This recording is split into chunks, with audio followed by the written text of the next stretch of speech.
ये कहानी है लक्ष्मीपुर गांव की, जहां सुमन अपने पति राज के साथ रहती थी। सुमन और राज की अभी नई नई शादी हुई थी। राज एक डॉक्टर था, तो वो अक्सर व्यस्त रहा करता था। एक दिन सुमन राज से कहती है, राज, हमारी शादी को अभी कुछ ही समय हुआ है और ना तो हम कहीं घूमने गए हैं और ना ही आप मुझे समय दे पाते हैं। सुमन, तुम तो जानती हो मैं एक डॉक्टर हूँ और मेरा काम ऐसा है कि मुझे खुद के लिए भी समय नहीं मिल पाता, तो तुम्हें कैसे दे दूं? पर राज, मैं आपकी बीवी हूँ और अभी हमारी शादी हुई है। मेरी भी कुछ उम्मीदें और अरमान हैं। आप समझ क्यों नहीं रहे? मैं सब समझता हूँ, पर सुमन, तुम भी तो मुझे समझने की कोशिश करो।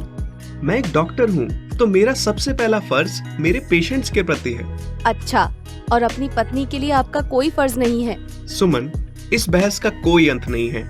मुझे सुबह जल्दी जाना है, तो प्लीज तुम भी सो जाओ और मुझे भी सोने दो। इतना कहकर राज सो जाता है, पर उसके बराबर में लेटी उसकी पत्नी सुमन पूरी रात करवटें बदलती रहती है। अगले दिन राज हॉस्पिटल चला जाता है। तभी सुमन के पास उसके देवर प्रेम का कॉल आता है। हेलो भाभी, कैसी हैं आप? मैं अच्छी हूँ देवर जी, आप कैसे हैं? भाभी, मैं भी अच्छा हूँ। वो मेरी नौकरी आपके घर के पास लग गई है, तो मैं सोच रहा था कि मैं आपके पास रहने के लिए आ जाऊं, अगर आपको बुरा ना लगे तो। क्योंकि मैं जानता हूँ आपकी नई नई शादी हुई है, तो आपको भैया के साथ समय चाहिए होगा। देवर जी, आप कैसी बातें कर रहे हैं? आप बेझिझक आ जाइए। वैसे भी मुझे कोई बात करने वाला मिल जाएगा, वरना आपके भाई तो बस अपने कामों में ही व्यस्त रहते हैं। ठीक है भाभी, मैं कल आता हूँ। अगले दिन प्रेम आ जाता है और सुमन उसका बहुत ध्यान रखती है। प्रेम अपनी भाभी से बहुत लगाव करने लगा। उधर राज बिल्कुल भी सुमन को टाइम नहीं दे पा रहा था, जिस वजह से वो परेशान थी। एक दिन प्रेम सुमन से पूछता है, क्या हुआ भाभी, आप परेशान क्यों रहती हैं? मैं बहुत दिनों से देख रहा हूँ, आप मेरे साथ समय तो बिताती हैं, लेकिन खुश नहीं रहती। आपके और भैया के बीच सब कुछ ठीक है ना? देवर जी, अब आपसे क्या बताऊं, आप मेरे दोस्त जैसे हैं। मैं भी सोच रही थी अपने दिल की बात आपको कैसे बताऊं, पर आज आपने पूछ ही लिया है तो मैं आपको बताना चाहती हूँ कि राज मुझे बिल्कुल भी समय नहीं देते हैं। बिल्कुल भी समय नहीं देते मतलब? आप दोनों एक साथ खुश नहीं है क्या? खुश हैं या नहीं ये तो मुझे नहीं पता, लेकिन आप ही सोचिए, मेरी नई नई शादी हुई है और तुम्हारे भैया को मेरे लिए एक पल भी निकालना मुश्किल हो रहा है। मैं भी एक लड़की हूँ, मेरे भी कुछ सपने हैं, कुछ उम्मीदें हैं जो आपके भैया बिल्कुल भी पूरी नहीं कर रहे हैं। आप परेशान मत होइए भाभी, मैं समय निकालकर भैया से बात करूंगा। आप बिल्कुल भी निराश मत होइए। इस बात के बाद प्रेम और सुमन और समय एक साथ बिताने लगे। क्योंकि राज सुमन को बिल्कुल भी समय नहीं दे पा रहा था, वो एक दूसरे से बहुत बातें करने लगे। सुमन भी अपने सारे दुख तकलीफ परेशानी प्रेम से शेयर करने लगी। अब वो राज के बारे में सोच भी नहीं रही थी और प्रेम से लगाव करने लगी। एक दिन वो प्रेम से कहती है, प्रेम, तुम्हें पता है मेरा जन्मदिन आने वाला है और मुझे नहीं लगता तुम्हारे भैया को याद भी होगा। हर लड़की सोचती है कि शादी के बाद उसका पति उसे कहीं बाहर लेकर जाए, कुछ प्लान करे, लेकिन मुझे तुम्हारे भैया से कोई उम्मीद नहीं है। ऐसा नहीं है भाभी, हो सकता है भैया आपके लिए कुछ प्लान कर रहे हो, और अगर ऐसा नहीं हुआ तो मैं तो हूँ ना, मैं आपके लिए एक सरप्राइज प्लान करूंगा। आप बस इंतजार करो। प्रेम की बातें सुनकर सुमन उसकी तरफ और आकर्षित होने लगती है। उस रात जब राज वापस आता है तो सुमन देखती है कि राज की असिस्टेंट उसको बार बार फोन कर रही थी। तो सुमन राज से कहती है, सुनो, आपकी असिस्टेंट रिया का कॉल आ रहा है। ऐसी भी क्या बात है जो ये बार बार आपको कॉल कर रही है? सुमन, तुम इतनी पूछताछ क्यों करती हो? और रिया मेरी असिस्टेंट है, उसको जब मुझसे बात करनी होगी वो करेगी। मुझे बिल्कुल पसंद नहीं है कोई मेरे काम में दखल दे। इतना सुनते ही राज सुमन के हाथ से फोन छीन लेता है और थोड़ा दूर जाकर बात करने लगता है।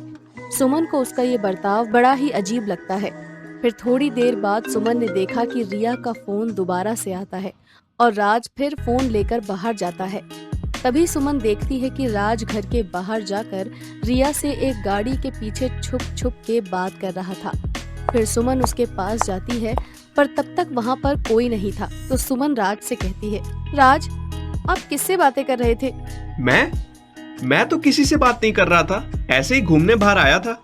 झूठ मत बोलो राज, आप किसी लड़की से बात कर रहे थे। सुमन, बस बहुत हुआ, मुझे नींद आ रही है, मैं जा रहा हूँ। फिर वो दोनों जाकर लेट जाते हैं, पर रिया का फिर से 4-5 बार कॉल आ जाता है।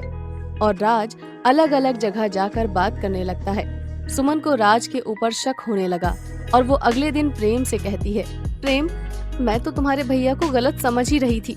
दरअसल वो कहीं व्यस्त नहीं रहते हैं, उन्हें मुझसे प्यार ही नहीं है। वो तो अपनी असिस्टेंट रिया से प्यार करते हैं।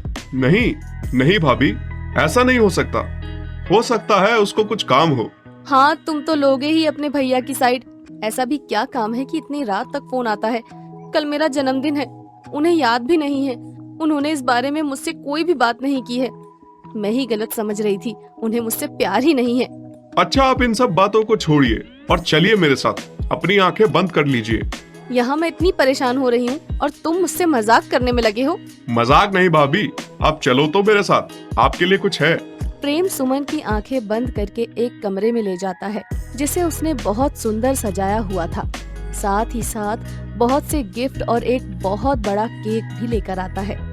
ये सब देखकर सुमन बहुत खुश हो जाती है और उसकी आंखों में आंसू आ जाते हैं। फिर प्रेम बोलता है, क्या हुआ? मैंने तो आपको खुश करने के लिए इतनी मेहनत करी थी, आप तो रो रही हो। नहीं नहीं, ये तो खुशी के आंसू हैं। मुझे किसी ने इतना स्पेशल कभी फील नहीं करवाया और जिससे सोचा था कि वो मुझे ये सब खुशी देगा, उसको तो मेरा ख्याल भी नहीं आता। तो क्या हुआ? मैं हूँ ना भाभी आपके लिए, आप मेरे लिए बहुत स्पेशल हो।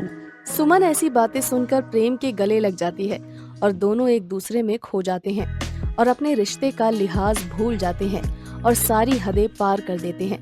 कुछ समय बाद जब सुमन को राज का ख्याल आता है तो वो शर्मिंदा हो जाती है और भागकर अपने कमरे में चली जाती है।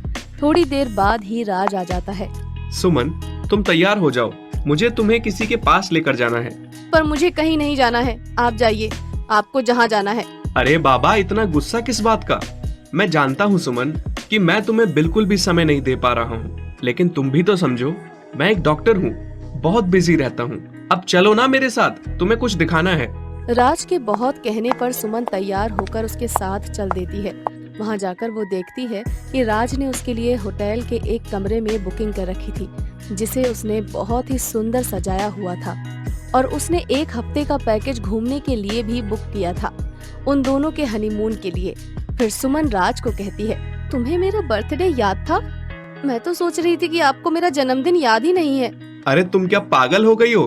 तुम्हारा जन्मदिन मैं कैसे भूल सकता हूँ? माना कि मैं बिजी रहता हूँ, पर इतना भी बिजी नहीं रहता कि जो मेरी जिंदगी हो मैं उसी का जन्मदिन ही भूल जाऊँ। इतनी प्यारी बातें, आप इतनी प्यारी बातें भी करते हैं राज? क्यों, डॉक्टर प्यारी बातें नहीं कर सकते? मैं भी तो इंसान हूँ। तुम मेरी पत्नी हो जिससे मैं बहुत प्यार करता हूँ। तुम मेरे लिए बहुत स्पेशल हो और तुम्हें पता है, मैं इतने दिनों से तुम्हारे जन्मदिन की प्लानिंग कर रहा था। वो मेरी असिस्टेंट है ना रिया, उस दिन उसका कॉल इसलिए आ रहा था क्योंकि मैंने उसके साथ मिलकर ये सारी प्लानिंग करी है। मुझे इतना समय ही नहीं मिल पाता कि मैं अरेंजमेंट करूँ, ये सब उसी की मेहनत है। सुमन को राज की ये सब बातें सुनकर बहुत पछतावा होता है और फिर जब वो घूमकर अपने घर जाती है तो वो प्रेम से कहती है, प्रेम, मुझे माफ कर दो, मैं उस दिन ऐसे ही चली गई, लेकिन हम दोनों ने बहुत गलत किया। तुम्हारे भैया तो मुझसे इतना प्यार करते हैं, मैंने उन्हें गलत समझा। तुम्हारे साथ जो मेरा रिश्ता बना है वो एक गलती है, प्लीज तुम उसे भूल जाओ। आप बिल्कुल सही कह रही हैं भाभी, ये सब एक गलती है और हम दोनों के लिए यही सही होगा कि हम दोनों ये बातें भूल जाएं। और वैसे भी मेरी नौकरी लग गई है तो कल से मैं वापस चला जाऊंगा, लेकिन बस यही कहूंगा कि आप भैया के साथ हमेशा खुश रहो। और एक बात प्रेम, माना हमसे गलती हुई है, लेकिन ये बात भी सच है कि तुम मेरी जिंदगी में मसीहा बनकर आए हो। तुमने उस समय मेरा साथ दिया जब मैं जिंदगी से हार गई थी, अपने पति को गलत समझ रही थी। अगर तुम मुझे हंसाते नहीं या फिर मेरे साथ समय नहीं बिताते तो ना जाने मैं अपने साथ क्या कर लेती। तुम्हारा शुक्रिया। फिर प्रेम वापस चला जाता है और अपनी भाभी के साथ अपने देवर भाभी के प्रेम भरे रिश्ते की नई शुरुआत करता है।